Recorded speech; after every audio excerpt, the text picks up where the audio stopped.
Three alarms. Three alarms to transform your health, your wealth, your relationship. We're going to talk to you about, you could call it some simple hacks that have a big impact. Not simple results, big impacts, but from some pretty simple core ideas. Our guest today is Eric Partaker. Listen in.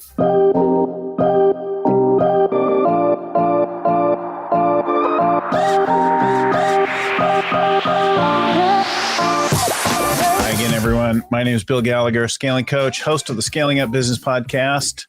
I'm excited to bring back another episode. We bring multiple episodes to you every week, approaching 300 this quarter that we've done with all sorts of authors, experts, gurus, CEOs on scaling their businesses and what it takes to scale and grow successfully using the ideas of the Scaling Up framework.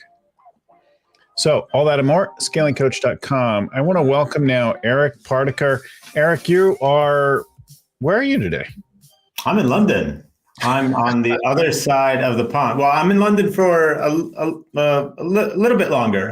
In 2.5 months, after living here for 17 years, we're moving to Lisbon, Portugal. So, oh, nice. Yeah, nice. We're going to trade the clouds for some sun.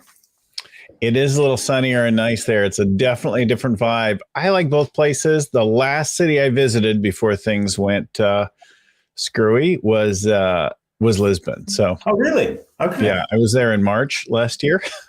Oh, wow. Okay, cool. On the tail end of things shutting down. Well, you're ahead of me because I'm moving there and I've never been there in my life. You're moving there and you haven't been there? Never been to Lisbon. I've seen the pictures. It looks nice.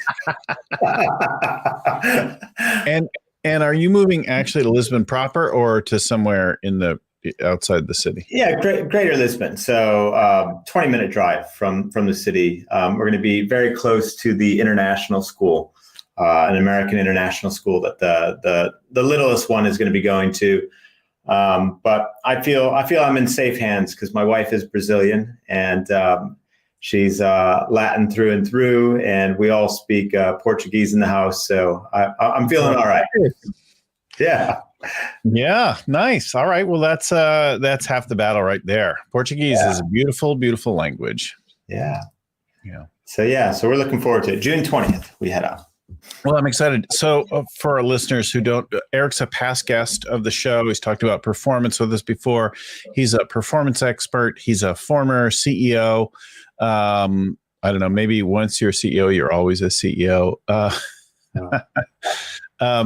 It's funny, like you could be CEO today of any size, but really like to have grown and scaled and exited companies, part of Fortune 50 CEOs or working with Fortune 50 CEOs at McKinsey, helping to scale Skype, and time at Stanford University, named CEO of the Year, lots of other like top 30 entrepreneurs in the UK, disruptive entrepreneurs, et cetera, et cetera. He's been on TV, in the Journal, in The Economist, like that kind of thing. So he knows his way around the whole range, right? The boardroom to the startup garage. So he's got a new book out, 3 Alarms, Simple System to Transform Your Health, Wealth, and Relationships Forever. We had a great conversation last time at one of our summits, and I'm glad to have you back to talk about the new book. Just a reminder, folks, talk a little bit about your entrepreneurial journey. And I think, kind of how you got started and some of that background, a little color beyond the bullet points that I gave. And then maybe we'll talk about, we'll get into the life-changing event for you, but let's save that for. Yeah. Okay, cool. Yeah. Let's do it. So my entrepreneurial journey, didn't start as an adult. It started, I was, probably the first instance was, when I was at school and, they were doing this world's finest chocolate, chocolate fundraising thing for charity. And it was one of those things where you sell, a bar for like $1.50, I think it was. And we got this little manual, in our classroom. I was in 5th grade, so it's like 10 years old. And I flipped to the back of it and they had a BMX bicycle if you sold, like 20 boxes of chocolate.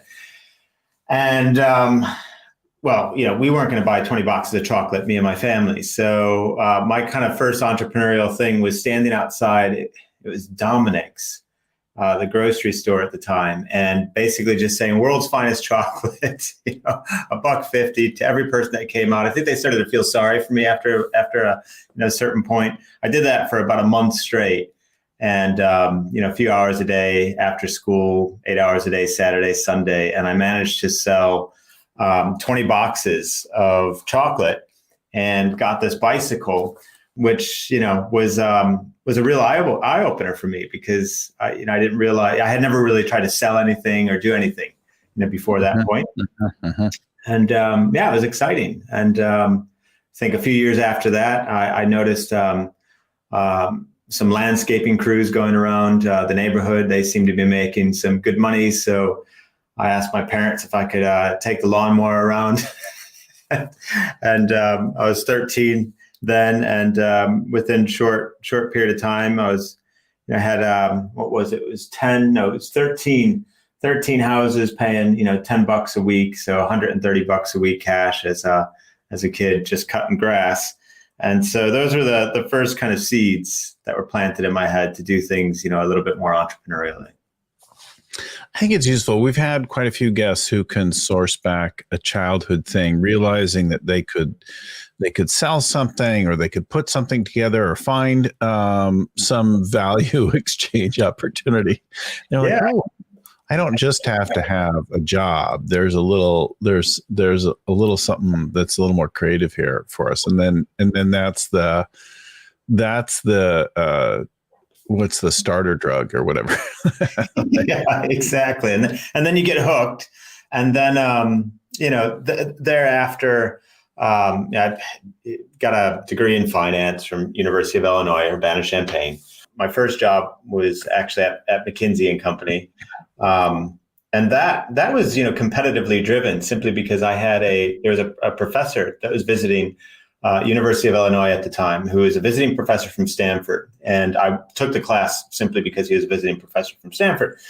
And he, during one of his presentations, his organizational behavior class, and during one of his presentations, he said, now, if anybody in this room gets a job at the company I'm about to profile next, I'll fall out of my chair. And that company was McKinsey and Company. And that sparked the whole competitive thing. That was like chocolate bars all over again.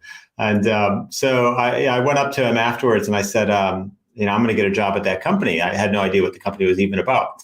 And that was, my first job. So I ended up working in the Chicago office of McKinsey as a strategy consultant.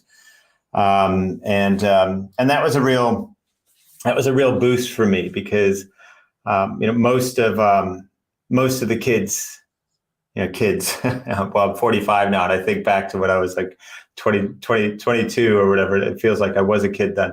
But most of the the people that landed jobs like that went to a certain type of school. Essentially, they didn't go to University of Illinois or Urbana-Champaign. So for me, it was like a great equalizer to get my foot in the door there. And then shortly after that, a few years after that, I had been using Skype in its very early days, given its Scandinavian roots.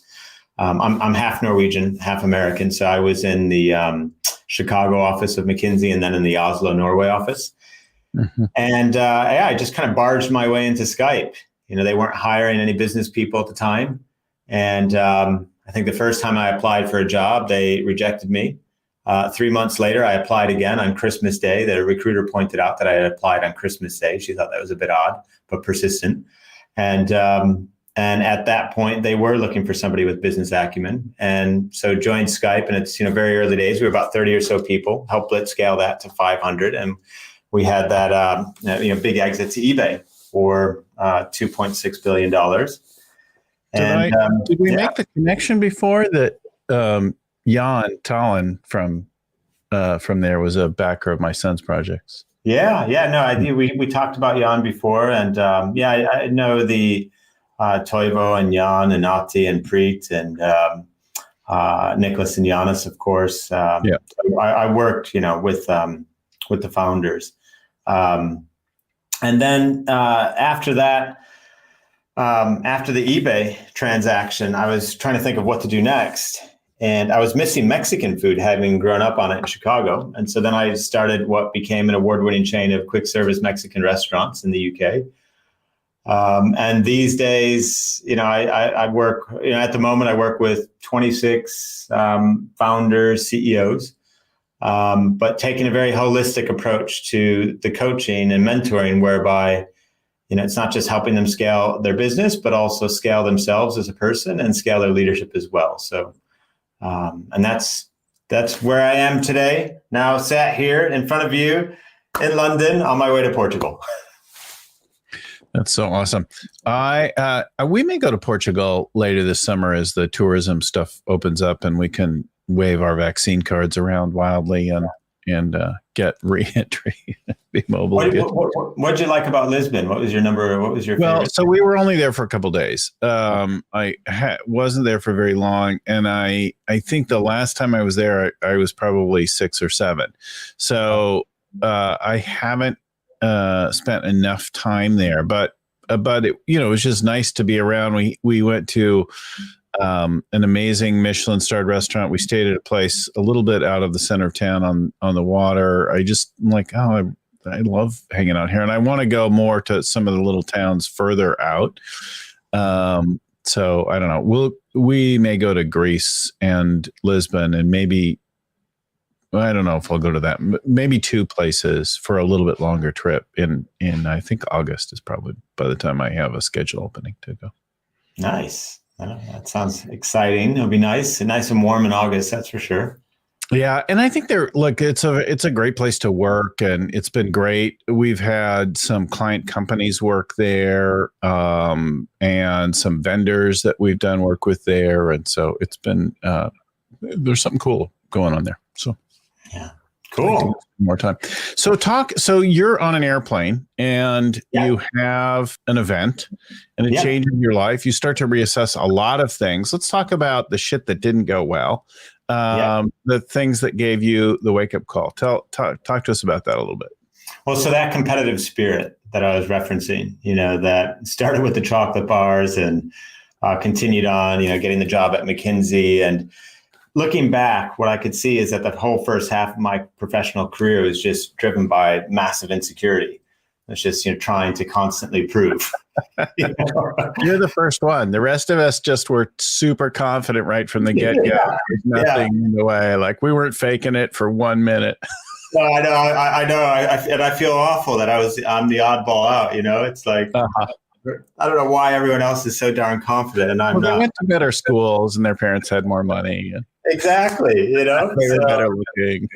I know. Yeah. It's like so frustrating. But so the way that translated was, well, let me start with the plane. So I get on and we'll go backwards and then forwards. So we're going to start in the middle. Good idea. Yeah. Where a story is concerned. Yeah, exactly. So, get on return flight to London, and shortly after the cabin doors close, I could sense something's not right, and I have a lot of pressure, building up in my chest, and I had been having complications and problems for the whole year, actually, prior to this, and the plane starts its ascent and gets to cruising altitude, and now that pressure has become, pain, nausea. I'm sweating. I say to my buddy Lewis, who sat next to me, I'm like, Lewis, can you please feel my arm? Lewis looks at me with a look of death in his eyes, saying, "Geez, your arm feels like it's been hanging in a meat locker," and that's what I had felt too. It was so. Just surreal. It's just, I still remember to this day, just feel like it just didn't feel like it was part of my body, and that together with the pain and everything. So Lewis jumps over, runs to get to the attention of a stewardess who asks if there's a doctor on board.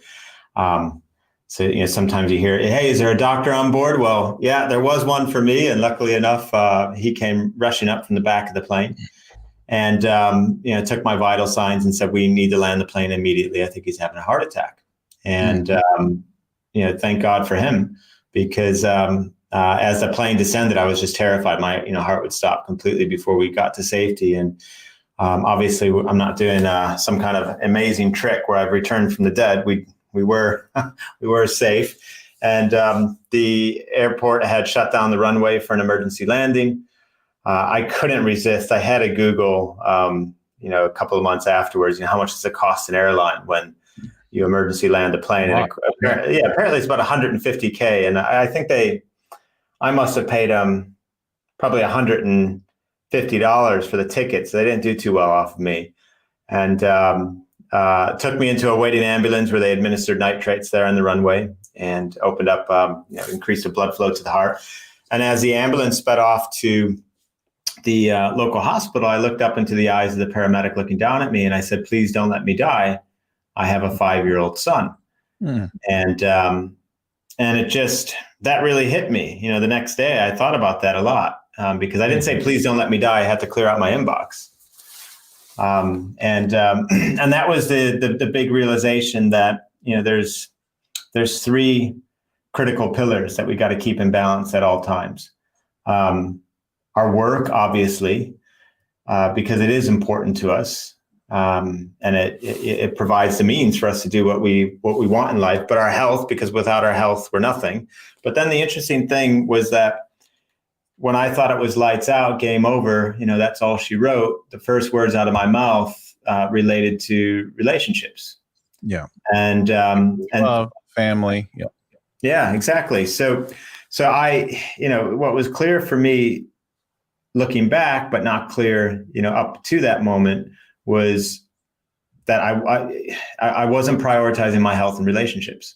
Everything was on the altar of success. Everything was on, prove to others that you are successful. Work the 100-hour weeks at McKinsey. Kill yourself during the startup phases of Skype and my own business. And then thereafter, I just decided to, go a lot deeper on understanding peak performance, but in a real way. Like, how do you perform at a peak level without sacrificing the things that matter most? So yeah, it was, I got there in the end, but it took a lot of pain and hardship to realize that I was, focusing on the wrong things.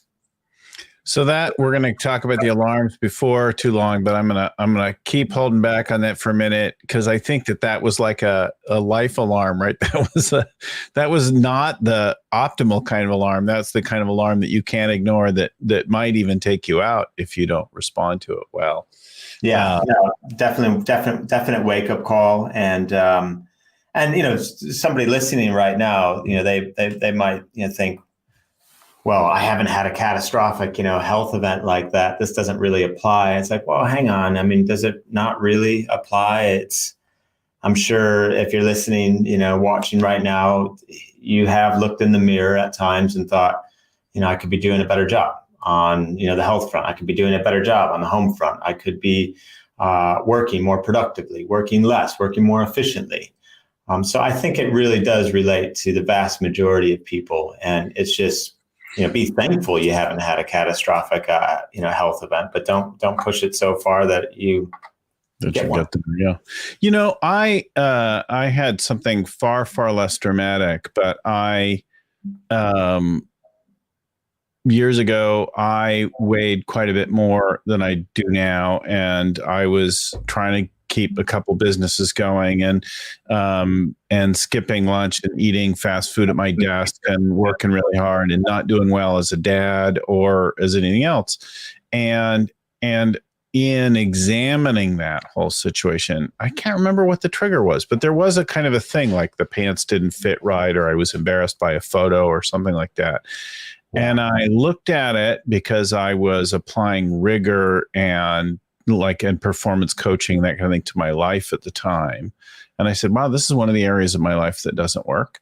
And as I kind of spent, in a matter of a few minutes, I realized that I was resigned that I would one day have a heart attack, like unconsciously resigned that just, people, we get fat, we get old, we have a heart attack, we die.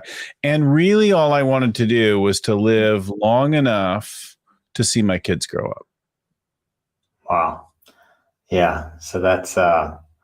that. So that's and that was so depressing to me to realize, so sad, that I decided actually what I really wanted was to set an example for them.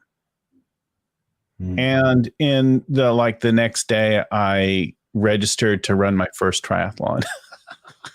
Wow. And sitting at 200 pounds at the time, that was a really, and not being able to run around the block, that was a pretty dramatic thing. I didn't really even know what was involved. And, I went on to do 45 triathlons and marathons, things like that, endurance events. I haven't done enough recently, but but that idea of like stepping up something, like being something, I think was one of those alarms. And there were a lot of alarms that I used along the way. We're going to get into your critical 3 that make a huge difference. Why don't you talk to us about, I don't know, either one of the people you've coached or what you've been doing this last year? Yeah, sure. In terms of, for example, how they are using the alarms as an example, or Sure. Yeah, whatever. yeah. Okay. I think these stories are really rich. So Yeah. Okay. Cool. So there is a CEO who wrote in not that long ago, who's actually a subscriber to my blog, to the newsletter. And I hadn't actually coached him. We just had a conversation here and there. And he really took the whole 3 alarms concept to heart. And what he did was he set up 3 alarms on his phone where he segmented his day into 3 parts, where each part would be, for the most part, powered by a best self identity, him at his best in each of these 3 domains. So health, wealth, and relationships. And his health alarm he set for 6:30 a.m. and he called it 70-year-old me. So that's the phrase that would appear on his alarm when on his phone when the alarm went off, because he thought that if on a daily basis it was his 70-year-old version of himself was kind of like overlooking and seeing what he was doing or not doing, that he wouldn't even consider some of the poor health decisions that he was making in the first place. And within a few months, he said, of doing that, he suddenly returned to the gym where he hadn't been to the gym once in a couple of years. He stopped grabbing that, what did he call it? A cinnamon, muffin on his, drive into work. And he lost about 25 pounds in a space of 3 months, just because he really tapped into that whole spirit of identity-driven change. Pick you at your best, give it a name on that health front, create an alarm to cue that identity at the right time of day, and then act from that intentionality of that identity rather than, just you going to the gym, for example. It's that version of you, making better decisions. At 9 a.m., he shared another alarm that he had, which was called, I think he called it World's Best Leader, because which he timed for 8:45 a.m. because that's the version of him that he wanted to start the day. He didn't want to start the day as himself, but as that version of himself. And that prompted just a different way of walking into the office, a different behavior. How would the world's best leader walk to these doors right now? How would the world's best leader interact with people? Would the world's best leader in a meeting, sit there, ultra passively, or would they take an active role in the meeting? And it just once again changed the way he showed up.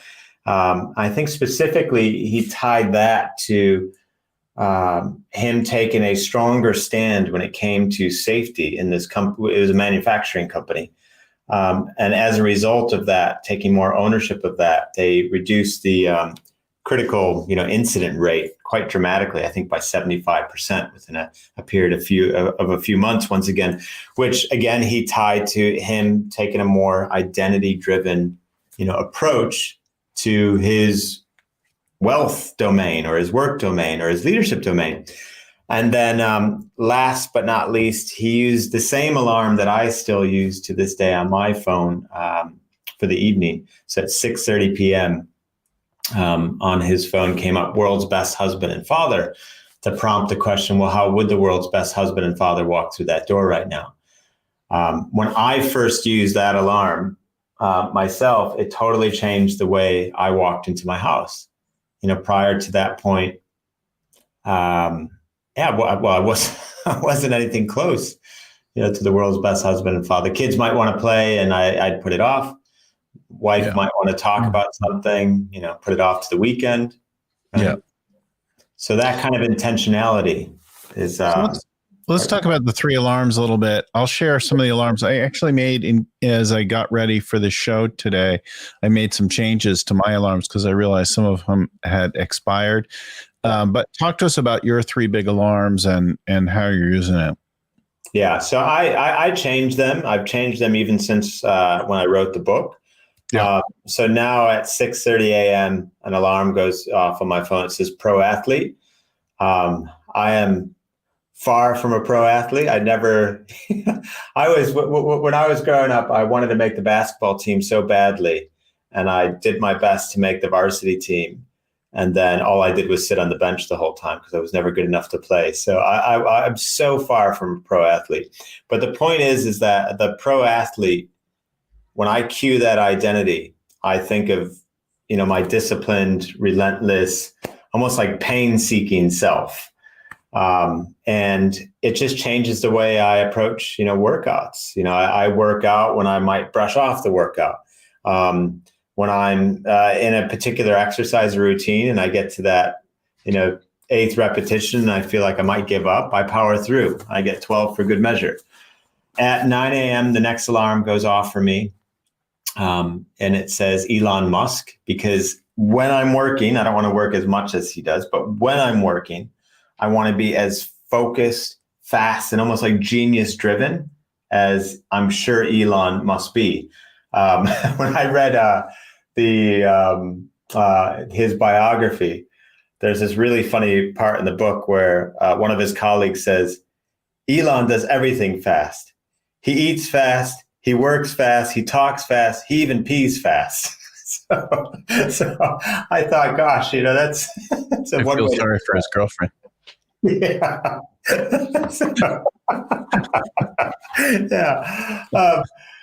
Yeah. So 9 a.m. Elon Musk, I want to have that kind of focus, that attention to detail, right? That speed. Mm-hmm. And then 6:30 p.m., same as the story I shared, world's best husband and father, where I take it slow. You can't get that out of your head now. Sorry. So I hear a couple of things in this. One, I hear setting reminders in for at least 3 specific areas, right, mm-hmm. of life, your health, your work, and your family. Mm-hmm. And then I hear also in this, the nature of the alarm creates a reminder, a context, a way of thinking about, looking at something. You talk about it as being tied to identity, how we see ourselves, reminding us of who we intend to be, that alters then the way we see the world and then the actions that we take, the outcomes that we have as a result of that. Did I get that right? Totally right. Here's that is Captain America as drawn by my 7-year-old Leo. Yes. See, he signed it there, Leo. Mm-hmm. So Leo gave me that. I have it taped on my monitor here. Leo gave me that must be about 6 weeks ago or so. So I bought him a Captain America shield, like a proper one, like a really nice, metal one from Amazon, of course, because everything comes from Amazon. Indestructible. Throw it against your enemies. You got it. And, okay. And that arrived, and I gave the shield to Leo.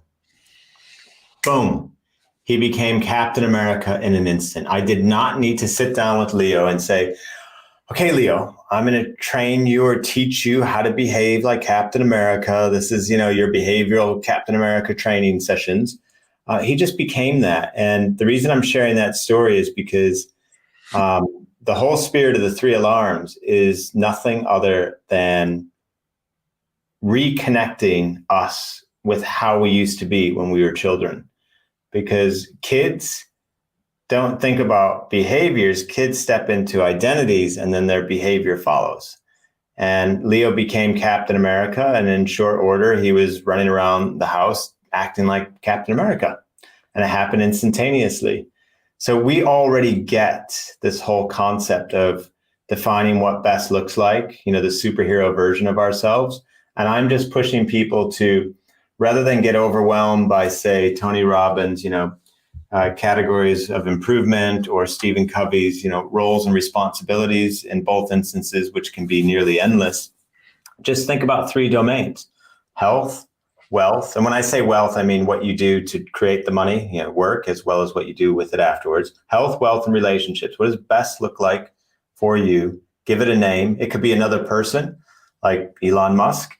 It could be a phrase like world's best, husband and father. It could be a statement like pro athlete, and cue it at the right time of day, so you can kind of switch into that champion version of yourself at the time that matters most for that identity. So you really advocate focusing on the 3 main categories. Do you use others as well, or is that really your?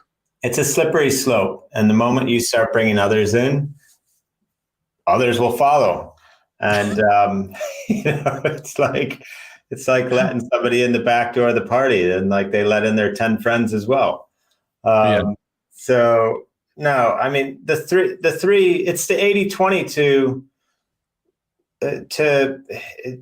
80% of the benefits you seek, or the improvement you seek in life, can be found by just focusing on 20% of the domains. And the 20% of the domains for me is your health, your wealth, or your work, and your relationships. That's it. But yes, there's other categories. Of course they are. But I believe that that's going perfectionist, and that's trying to capture the last, that's trying to capture 80% like everything, of the other categories that remain for only 20% of additional benefit. It just doesn't make sense. Yeah. I like the idea of this.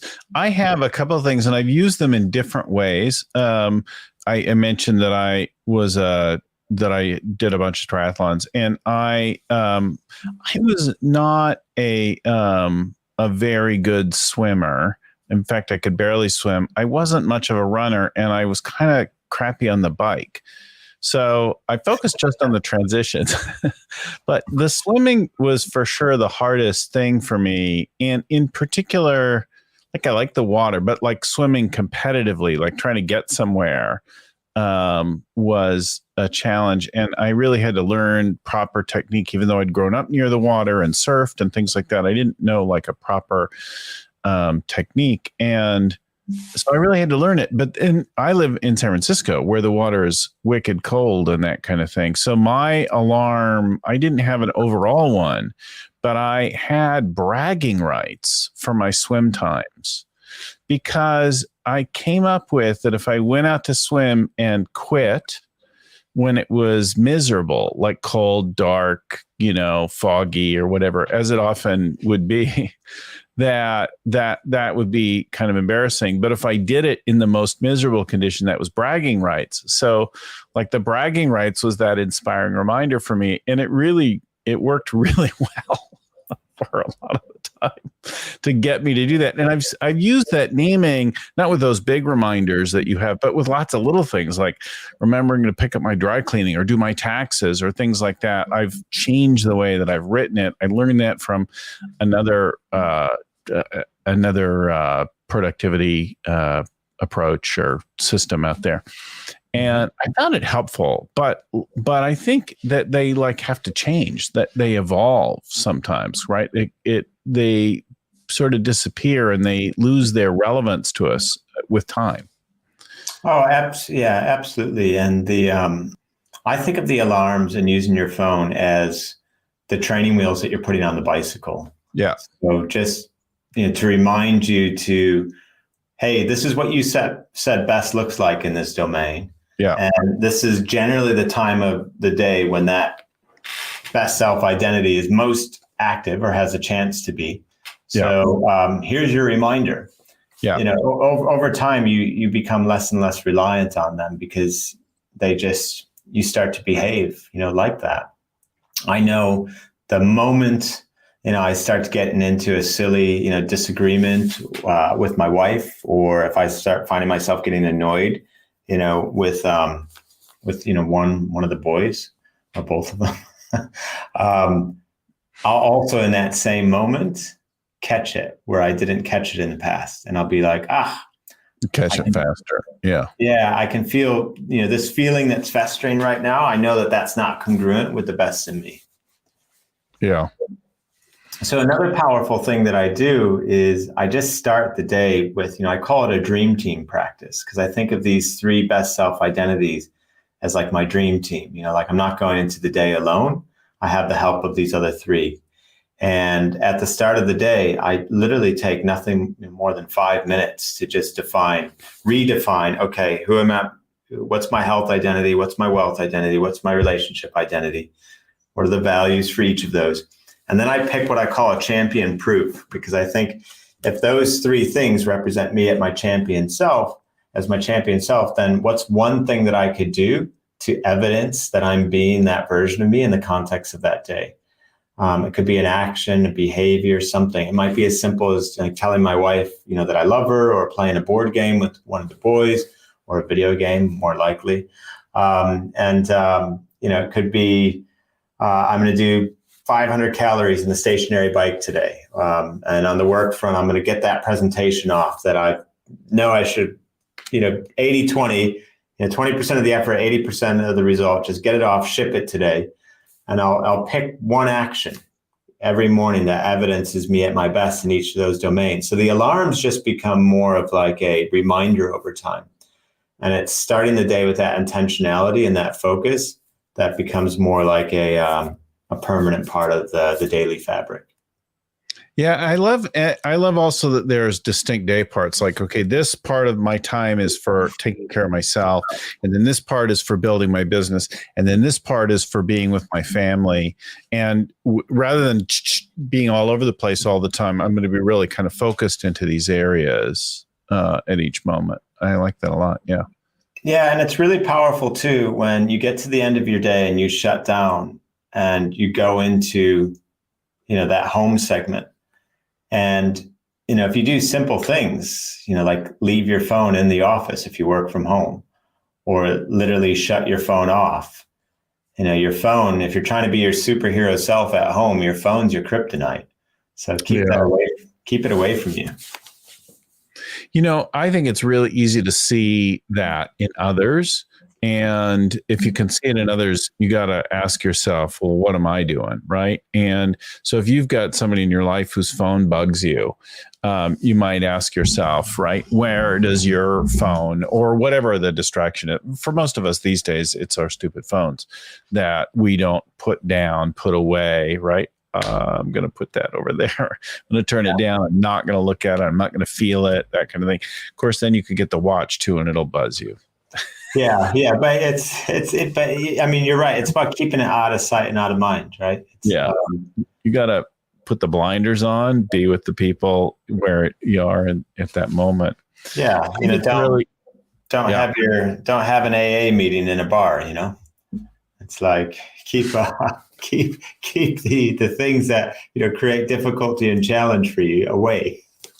Yeah, I remember I came home years ago when our kids were younger, and I was working on one of my little side hustles, and for a long time, for months, right? And half the time I'd be on the phone as I walked in the door, and I'd be like, just a minute, I'm and I'd motion to my earpiece and be like, just a minute, I'm on the phone, we're just finishing. And then I'd be in talking. And of course, it wouldn't just be just a minute. It'd be another freaking 45 minutes or whatever. And they'd all be doing stuff, waiting for me to sit down at dinner or be dad and be friendly and that kind of thing. And I'd be like that. And it'd be like, well, I want them to see what I'm like and all that kind of thing. And my wife said to me, why bother? Well, you can just stay out. Just stay out in the car, finish up your call, come home when you're actually ready to be home with us. And it hit me like a knife, like, oh my God. She said something akin to, it's not like you're even here, And I was like, oh God, that's just heartbreaking. Right. Yeah. Yeah. And I had, a similar wake up call with my wife as well, where she was, basically said I wasn't present and available, even though I was around. and again, having that kind of intentionality in the evening and shutting my day down at the same time each day. I literally have an appointment in my calendar that says shutdown. And Yeah.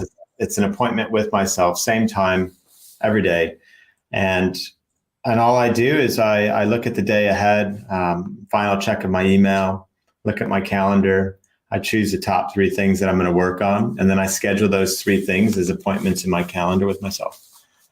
See, I think this is a thing that we forget, especially people whose businesses have taken off with them and they're been in full reaction mode, or people who've been at it for a while and haven't stopped to redesign their life and their business. What really matters to you? What are all the different areas of your life? What does it look like if you don't reserve in some time for dinner, for time for whatever else? And I think we tell ourselves along the way, oh, well, you don't understand. We're a public company, or you don't understand we just raised a bunch of money, or you don't understand that like this. No, like there's other people who run public companies who still have families, right? You're not the only one who's got whatever it is that you've got, that this period of growth or whatever. You can actually do it with some balance and some grace. And if you're trying to Superman it, right? If you're trying to Superman it and carry all the load yourself, and you're probably doing a crappy job, and you're almost certainly keeping your team small, because the more you're trying to cover everything, the smaller your team is performing. Completely. And there's some great studies out there. One with the Human Performance Institute, I think, where they talk about the energy requirement of a top performing CEO is the same as that of a professional athlete. So imagine if we sat down with a professional athlete and we said the following: hey, I have a great idea for you for next season. Instead of those eight hours of sleep that you get per night, why don't you cut that down a little bit, because you can't win games while you're sleeping. So let's shoot for 5 or 6, and if you're in a real crunch, 4. And why are you eating so well? Live it up a little bit. Why don't we sprinkle some pizza and beer and burgers throughout the week? And why don't you shake things up at home a little bit every now and then to, really get the the juices going. And what do you think is going to happen to that athlete's season? Right? It's just going to be, they're definitely not going to be performing as well. And so we want to be, if we want to be peak performers on the field, then we have to recognize that peak performance happens off the field as well. And we have to optimize both on and off to play our best game, score as many points as possible, and win as often as possible. So in addition to the 3 alarms, I hear thoughtful design, context, intentions for each parts of the thing. So I have a beginning of my day. We have a huddle. I have time for lunch. I have a wrap up for the day. I have today only one reminder to be grateful. So I have a grateful reminder in the early evening.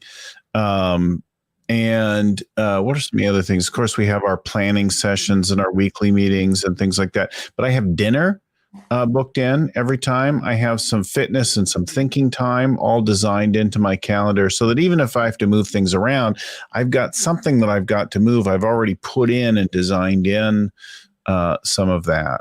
I love that. And I love what you just said about how you actually have it scheduled in as blocks in the calendar, because then, if we erase, we replace, right? So if we have to move it around, we move it somewhere else. It doesn't just like disappear. Well, if you were to say, I want to book tomorrow at noon with you, I'd go, okay, should we make that a lunch meeting? Or I'd think, okay, I need to eat before or after to get fed and not be hangry by my 2:00, right? What is it that I've got to do to manage myself? I've been forced to think about that because it's all like blocked in, including things like I have morning rituals, which is, just all about both the mindfulness practice and the basics of, using the bathroom, taking a shower. The whole world of that is programmed into my day, because I know I need these things like every day. Yeah, and I think of 3 three super powerful routines that you can literally design, as you're saying, into your day.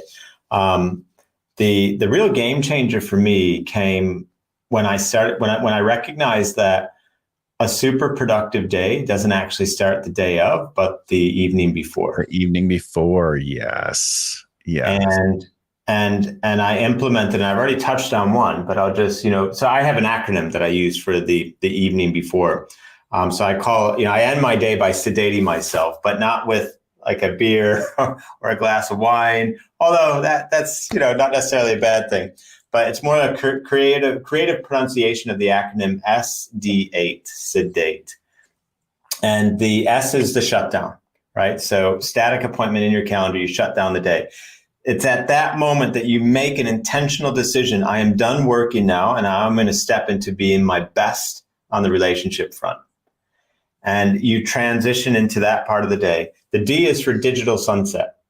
1 hour before bed, all electronics off. Why? Because if you don't, 1 hour before bed, you'll probably compromise your melatonin production, sleep-inducing hormone, by up to 50%. So you have trouble sleeping as deeply and restoratively as you should. And then the 8 is, and then go to bed such that you can get 8 hours of sleep. And then I have entrepreneurs and CEOs all the time say, no, I don't need 8 hours of sleep. And yes, there's a chance you have a gene, because there's a gene associated with this, which allows you to sleep less than 8 hours and still thrive. Not survive. Lots can survive with less than 8 hours of sleep, but thrive with less than 8. There's a gene associated with that. Your chance of having that gene is equivalent to your chance of being struck by lightning. So you do not have the gene, even though every CEO and entrepreneur thinks that they do. So, I've met quite a few that do, and some that I thought probably did, and many others that I thought were pretty self-delusional. Right. And I'm like, you are not, your company's not winning. You aren't living your best life. So this business, you think you can sleep only 2 hours a night? Stop it. Like, change. You have a weird fixation on something here.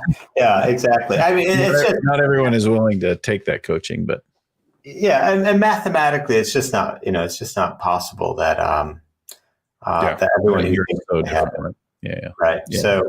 So if you really focus in on dialing in that evening routine, shutting down the workday, getting those electronics off an hour before bed, and then in bed and asleep such that you can get 8 hours, that has a transformative effect. And suddenly you have the productivity that you need so that you can fit in, the stuff on the health front, and that you can transition to the home front. Yeah, I think it's really good. Some super useful gems here. I used to know the same thing. Like if I didn't put my clothes out for my workout, fill my water bottles the night before, like I was going to get a late start, then I was going to compromised workout, then I was going to start the day behind the curve. Like especially with the complications of triathlon training, I had to think about it, and it definitely began the night before. So there was all that. And then the other thing is like being aware of, if I went to bed not knowing what I had coming up in the day tomorrow, I was like I woke up going, oh, what do I have to do? Like feeling behind the gun already. Right. Yeah. And if you have those things already scheduled as part of your shutdown routine as appointments with yourself the next day, you know exactly what you're doing and when. Then you're there. The book is The 3 Alarms. You can find it on Amazon, or you can find it on Eric's website. Find him at Eric Partaker. We'll put the link in the crawl here. We'll put the link in the show notes as well. So you can go either get the book or just go to his website and find all of the groovy things that Eric is up to and like that. That I think would make a big difference if you have dug our conversation and that kind of thing. I want to give big thanks to Lucy Harnish working in the background, queuing our little screen crawls and things like that, getting our guests ready and prepped, and me clear on what the hell I'm doing. and getting our show out there. If our show helped you, then please like it and subscribe so that you get them every week. You can do it wherever you get your podcast, or you can go to our website, scalingcoach.com, where you'll also find all of the show notes and all of the last hundreds of episodes with the links to the things that the authors talk about at scalingcoach.com. If you want to drop us a note, if we could help you find a coach in your area or something like that, send email to info@scalingcoach.com. Big thanks to Vern Harnish, author and creator of our Scaling Up framework. The show is produced by Lucy Summers, edited by Albert Burge at Podfly, and our show notes are written up by Ian Codina and proofread by Tim McGowan. Thanks, Eric, for joining us this week. Thanks, everyone, for listening, watching. Everyone keep scaling up.